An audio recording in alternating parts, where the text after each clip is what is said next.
So you're ready to start going forward in the water, but not quite ready for freestyle? This video's for you. Let's go. This movement is very, very simple and will help you create a large amount of forward propulsion with just a little bit of energy. We start the movement from our arms extended all the way out in front, and we're just doing a pull down to our side. We're gonna pause, and we complete the stroke back at the top. Let's not overthink this movement. There's really only two ways I want you to consider doing this. Number one is just a straight pull down to the side, and number two is more of an S shape. We'll go over both of those right now. The point of this is that I don't want you overthinking the technique. As long as we're starting to move forward, I'm really, really happy with that. Now, our only objective is to create forward propulsion. This is a great demonstration from one of our real swimmers where arms are pulling straight out to the side.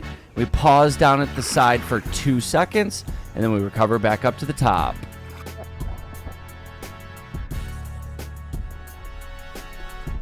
And pull number 2 is our S pull. Notice how this is much more dramatically coming under our body. The goal here is that we want to be drawing an S while we're doing this. All right, so the pull starts at the top, it goes outward a little bit, back under our body, and then down to our side and a little out. From there, we pause at the bottom for 2 seconds and come back up. The key to making sure that we do this really, really well is number one, maintaining a state of constant and continuous relaxation.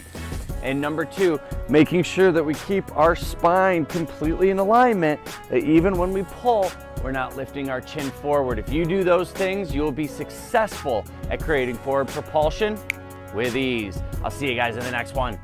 Make sure to subscribe to our page, like our video, click the little bell. That way you get notified every single time we put out a new video that'll help you learn how to swim. See you guys at the next one.